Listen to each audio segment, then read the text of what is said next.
Hello, everyone. Welcome to Grid Live Free Race. Joe San Diego, along with Kobe Lamons from the podium finish, and Adam Lemeries. What a qualifying! We are already getting comments, starting with Dimas. What a drama on qualifying F1 Jeddah. Verstappen crashed into end qualifying, and I think Amber sums it up with qualifying and a bunch of emojis. My goodness, I know I woke up our Grid Network work dog, Kiska, from her nap. So one of the big things is just this championship, it's not going to be over anytime soon, I don't believe. And we encourage everyone to share your comments and questions with us in the channel. We'd love to hear from you, including your picks of pick a winner. And of course, we want to give a brief, quick shout out to our Patreon investors, Colin, Mark, Michelle, and Robin. Encourage everyone to click on the link in the video description, invest in the Grid Network, keep us on the air for 2022. Kobe, my goodness, qualifying. Wow. Yeah, wow. What a very dramatic qualifying session. Everybody was off of their seats. I saw people on Twitter were going crazy, so stunned. Some people called it what could have potentially been the greatest qualifying lap in Formula One history by Max Verstappen, but unfortunately, it all ended in tears for the Dutchman. And coming off qualifying in a short while ago, we did see Lewis Hamilton get the pole. Lots of drama. There was that flying lap by Max, two purple sectors, but it came down to that final corner. It was a for sure pole lap by the Red Bull driver, but unfortunately, Max hit the wall, causing damage to the suspension, and now there are concerns about the gearbox heading into the race. Max was still good enough to qualify third despite smacking the wall, and he's going to be starting behind Lewis Hamilton's teammate Valtteri Bottas in second place. Max had everyone on the edge of their seats coming to the last corner. It was just another banger and what has been one of the most dramatic Formula One seasons in history. And assuming there's not going to be a gearbox change or grid penalty, is third place a huge disadvantage, or could it be a big advantage considering the nature of this track? Oh, I believe it's a disadvantage because this street circuit in Saudi Arabia is one of the tightest street circuits around. Um, I believe that starting third, I don't know if there'll be a lot of passing opportunities tomorrow. So I think it's a disadvantage for Max because Lewis Hamilton has his teammate Valtteri Bottas starting alongside him on row one. So we'll see what happens going into turn one tomorrow in Saudi Arabia. Turn one is going to be very critical. One of the big things with third place, you are behind the pole sitter.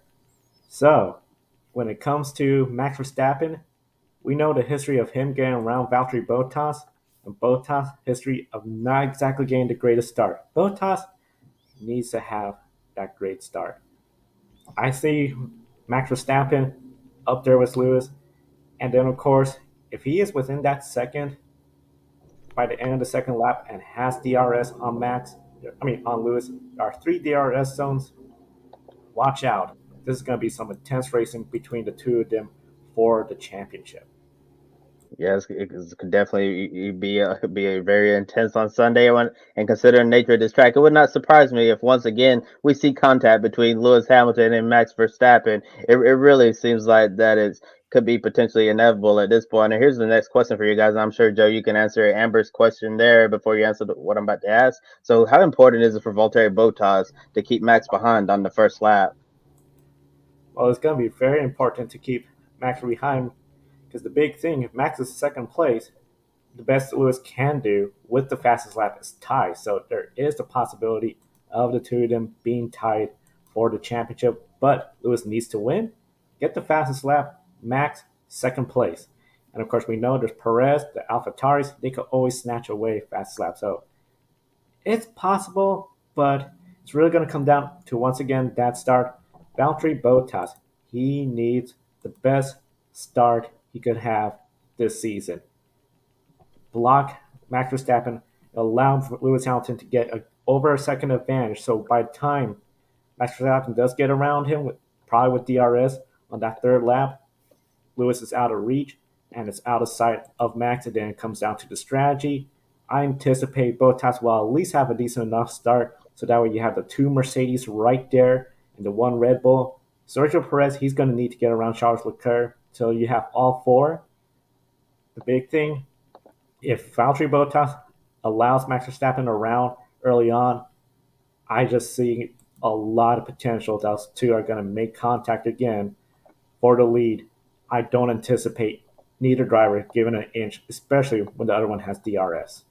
Oh yeah, and Amber, I'll answer your question. Do I think the championship will be tied after tomorrow? The answer is yes. I think it will be, and I think it'll come down to the season finale in Abu Dhabi. This championship has been one that many viewers across the globe have been tuned into and watching.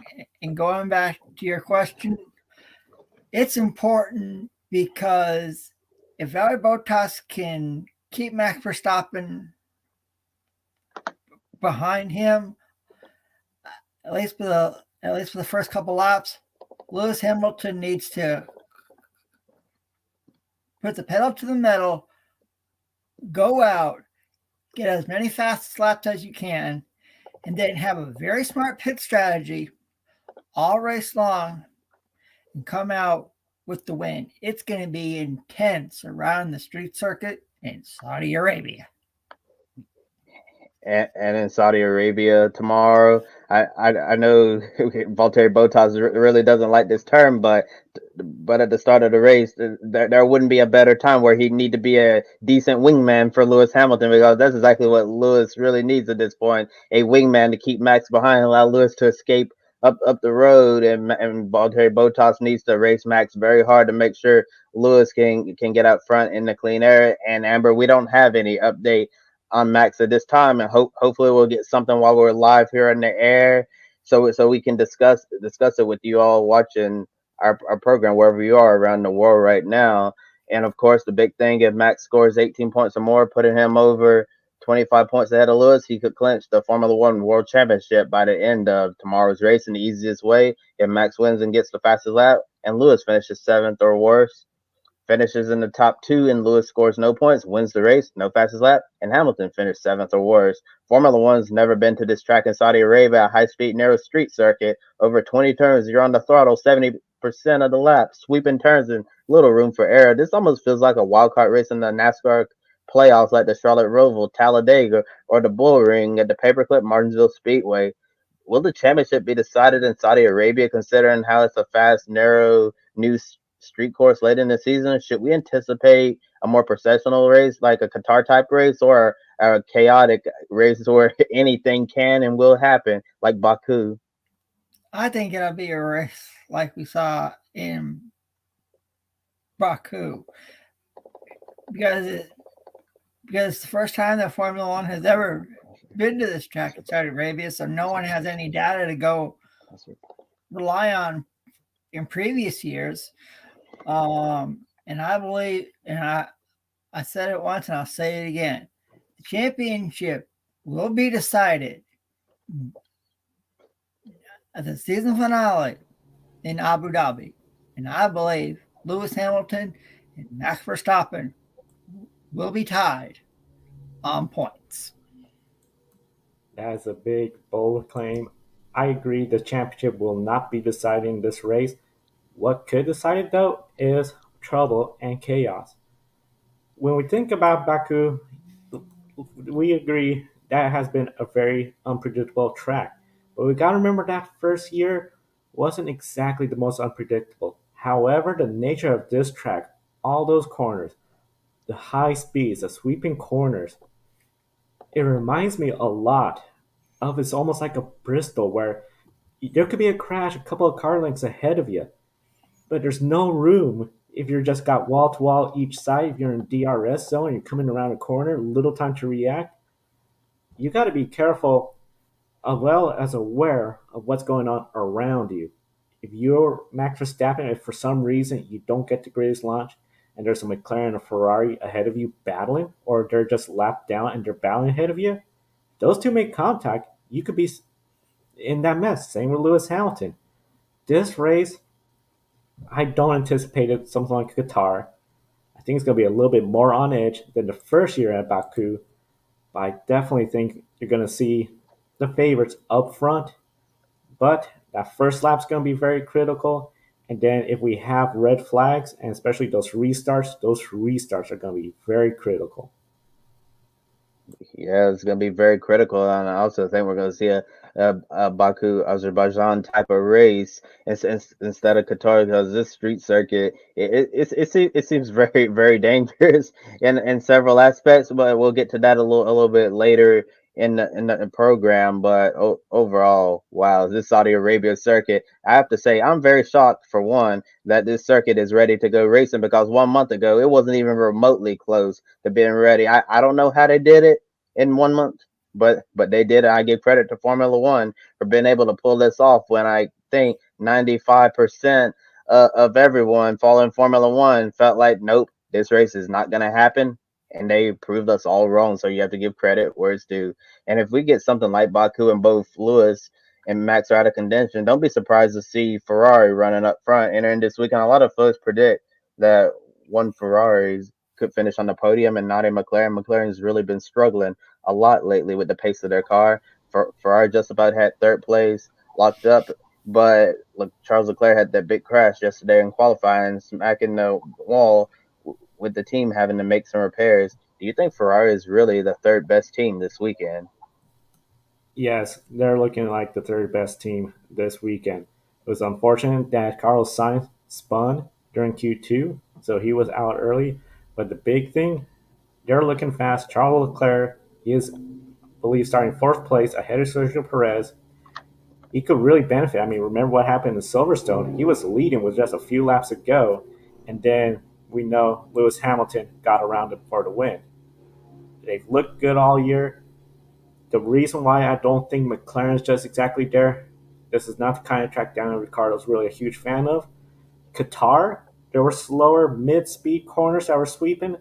Now you got faster. I don't think the McLaren is exactly going to like that compared to like Monza, where that is a high-speed track. We got a lot of tight corners, except the very last corner, the Parabolica, long sweeping left. I just do not see McLaren being a contender, especially if the top two or three drivers have bad luck and you have Charles Leclerc up front. I don't anticipate McLaren will be chasing him down. If Max Verstappen and Lewis Hamilton find if they can't win tomorrow in Saudi Arabia, you want a surprise pick? Give it to you, Charles Leclerc in the Ferrari. Even though he had a really bad accident in practice, he came back in qualifying. They repaired his car and put it in the top five. That says a lot to that team after what happened. Charles Leclerc could be a shock to everybody if he were to go out and win the inaugural race, Saudi Arabia.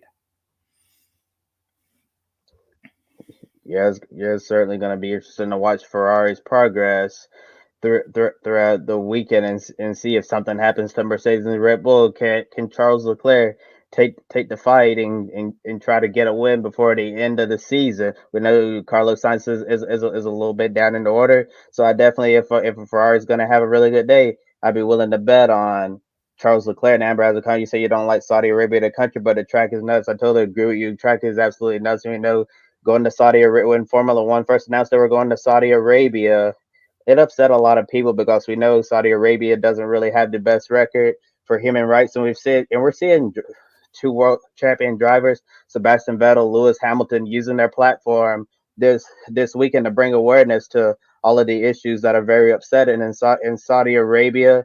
Lewis Hamilton condemned what he called the terrifying laws against the LGBTQ plus community, and we also saw Sebastian Vettel host a go kart race for girls in Saudi Arabia, and in Saudi Arabia, a lot of women there don't have as many rights. So I want to commend two world championship drivers showing a lot of class both on and off the track. Lewis Hamilton, Sebastian Vettel, really whether it doesn't matter if you like them or not as a driver, but you certainly have to give them a round of applause for using their platforms for in such a powerful way. So I tip my hat to Sir Lewis and Sebastian for doing that, such a wonderful thing. And getting back to the race and the Jeddah circuit, we'll have three DRS zones, including back to back from the last stretch to the final corner, and again on the front stretch. Many have said it'll be hard to get away from others unless you can lay down a really great sector time. Here's the next question for you guys. Will the Jeddah Street Circuit produce something we've never seen before? That's a hard question to answer, but I think, yeah, it could happen. Could we see someone like an AlphaTauri win tomorrow, or maybe even an Alfa Romeo with Antonio Giovinazzi? Sure. It, we saw, especially the last corner, what happened to Max Verstappen's qualifying time. He had a he was up in two purple sectors and he crashed going at the last corner. So uh, as many people know the show, I say this a lot, so I'll say it. Tomorrow, Saudi Arabia, anything can, will, and could potentially happen and at this incredible and fast street circuit.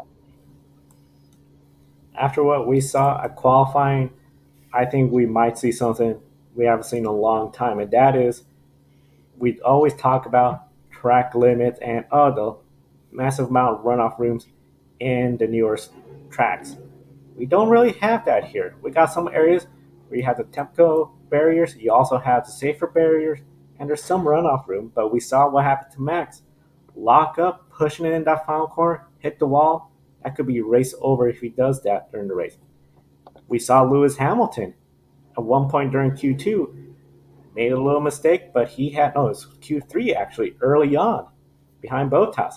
Had a mistake, but got the runoff room. If there was a concrete wall there, he would be done. So the mistakes, if you make a mistake, it's going to just be magnified because you have these walls so close and high speeds. When it comes to the competition, I think we're going to see something similar to Baku where the fields will spread out. The big thing, if you get a DRS train, considering there's three DRSs, will we see more passing? Potentially. Could we just see an agonizing DRS train just for DRS zone after DRS zone after DRS zone for lap after lap? That's where it really is going to be interesting to see what happens. But I do think this is going to be a very unique circuit, very unique race. Something we're going to be talking about, I think, when it comes to other new races. This could be one of the better races for a brand new track. Yeah, it's definitely going to be what I feel is a super unpredictable race. I have a feeling it's going to be so unpredictable that when we get to pick a winner after the end of the next segment, we're probably going to get it all wrong. It might be someone completely different. Heck, we might see Fernando Alonso win for the first time in over 8 years, and that would certainly be something to see the Spaniard back on the top step of the podium. I know we saw him back on the podium recently for the first time in a very long time. And how about doing it two spots better and standing at the very top? It would definitely. I'm sure if Fernando Alonso were to win in Jeddah, it would be a massive celebration for the two-time Formula One World Championship. And now one of the biggest talking points heading into the race, already alluded to it, safety. Quite a concern. George Russell said turn 22 can be a very tricky corner with potential big hits.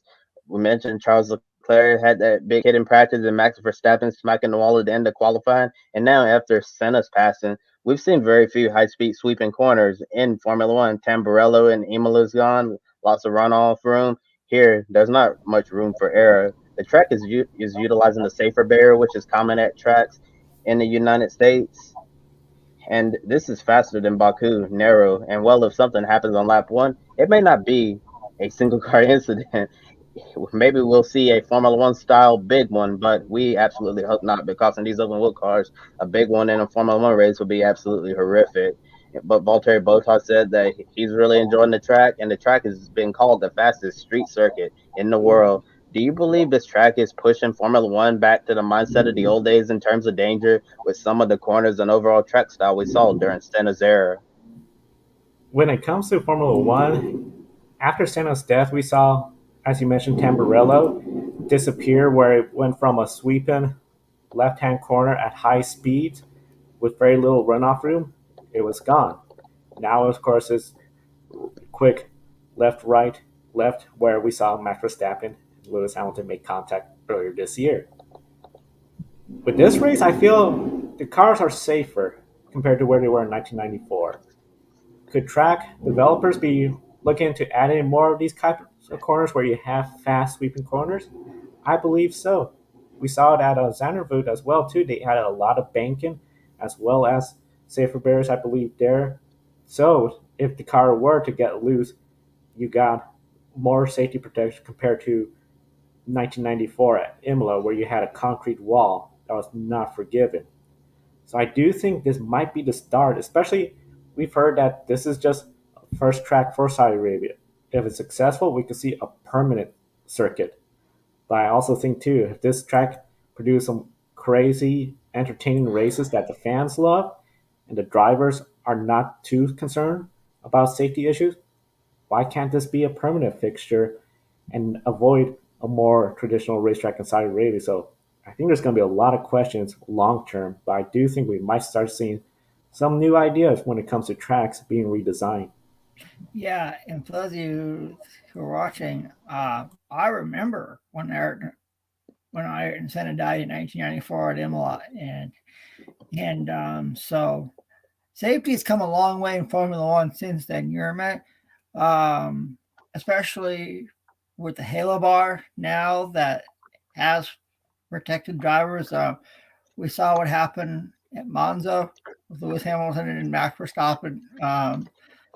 So, you know, I'm kind of glad they had the safer barriers this weekend in Saudi Arabia. You mentioned that the safer barriers are on are on most tracks here in the United States. If you're a NASCAR fan, you see the safer barriers at every NASCAR track. So I like the use of the safer barriers at Saudi Arabia, and I hope in the future we see we see more of them. Um, I think the safer barriers have helped out a lot in overall motorsports. It uh, so it should be interesting to see what happens in Saudi Arabia tomorrow. Yeah, it's really great to see the safer barriers at Saudi Arabia, and if there's a big hit, the safer barrier will absorb that energy. And over the years, we've seen the safer barrier prevent a lot of drivers from suffering some really bad injuries. And I think about that big hit Jimmy Johnson took at Pocono several years ago. That was a massive hit, or like Bubba Wallace. He had a brake failure at Pocono in the turn one, I believe over 200 miles close to it, hit the wall a ton, and and I believe back in the 70s or 80s, if a driver took that hit, it would have most likely been a fatal crash or very badly injured. And it just shows how long safety's come a long way with, especially with the Hans device, the safety features you see on the tub of these race cars, safer barrier absorbing that energy, and then the cars are Formula One as fast as they've ever been. It just shows that you can still have a little bit of that nostalgia of the old days of driving on the edge like this track is, but also you can do it at a much safer way, having all these safety innovations, especially with the introduction of the safer barrier at this track. And I also agree with you, Adam. I like to see the safer barrier at more Formula One tracks in the future because it's time. Yeah, it is. And I was thinking, you know, before safety barriers, we had concrete walls, and one race that brings up a lot of memories to me is an accident that Bobby Allison had at Pocono in 1988. It caused it. It was very hard hit and hitting to the driver's side, and it's been he lost a lot of memory from that. It was hard for him to recover. I don't think he raced in a race car, NASCAR, after that. So we'll see what happens in Saudi Arabia. And now it's time for everybody's favorite game, pick a winner. And we take a look at the standings here. I'm third with 38. Joe's right in front of me at 39, and Kobe's on top with 40. So, and be sure to log in to social media. Use the hashtag pick a winner. And if it's your first time playing, you get 4 points. So you could potentially be on our leaderboard after everything is done. So now I'll make my pick. I think Lewis Hamilton wins Saudi Arabian Grand Prix tomorrow. He's starting on pole. It's hard to pass. And I think the championship will go down to the season finale in Abu Dhabi. When it comes to this race, I see the championship going down to Abu Dhabi as well too. I anticipate a crazy race, but I'm going to go with Lewis Hamilton. He's going to win from the pole. I think if we have at least one red flag, he's going to have that first starting position. He's going to do it again. And the big thing is Max Verstappen. I anticipate he'll be in the podium, but potentially third. It's going to be really interesting what happens. Of course, we're still waiting any update about the gearbox, but I'm going with Lewis Hamilton for my pick a winner. And we're going to make it unanimous here in the air, going with Lewis Hamilton as well on such a high-speed, narrow street circuit with passing opportunities where you have to take them, where you have to try to get them when you can.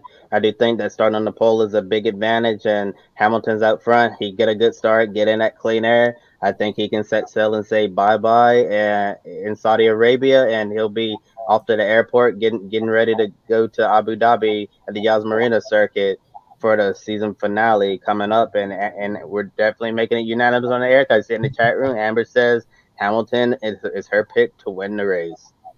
And we encourage everyone watching in the chat room, be sure to comment who you think is going to win. Try to get on the leaderboard as well. That way, for pick a winner, you could get on there. Of course, we do this on TikTok as well. So you follow us on TikTok, definitely comment. And if you're not following us and you're on TikTok, do follow us. Grid Network. Every week we post content, including pick a winner, and we'll be busy on the off-season posting content as well too, as well as on our website, social media pages, and for the stock market social media page, visit public.com. You get $5 in free stock if you use the code GRIDnet. And Publis, of course, great organization that sells goodies for your furry friends, and 10% discount for Grid Network viewers, with a portion of each sale going to supporting sick, homeless, and rescued dogs, just like our rescued dog, Kiska, the Grid Network office dog. And be sure to subscribe and like to us right here on YouTube. And as we said at the top of the show, invest in the Grid Network. Colin, Mark, Deschelle, and Robin have all invested in us. They're continuing to invest in us throughout all year and next year as well. Be sure to join them. Your name will be on the screen at the beginning and end of each program. And a link below to buy me a coffee, where you could buy either one of us a coffee drink. And of course, we also have Matt, Daniel, and Joshua, Ben as well. Support the Grid Network, and you could just do a one-time contribution to the Grid Network compared to a subscription investment like Patreon. So that will do for today's show. Adam Lemeries, Cody Lambs from the Podium Finish. I'm Joe Samaniego. Thank you for watching today's program. We'll see you next time, and enjoy the races. Don't be an anonymous investor. Join the stock market social media platform, public.com. Invest any amount of money and share with friends and new friends. Discover new opportunities, such as new companies and potential business partners, and useful tools for beginners, and share your experience with friends on public.com. Link in the video description gets you $5 for being a Grid Network viewer. Use the referral code GRIDnet for your free $5 to invest. Start investing and networking on public.com.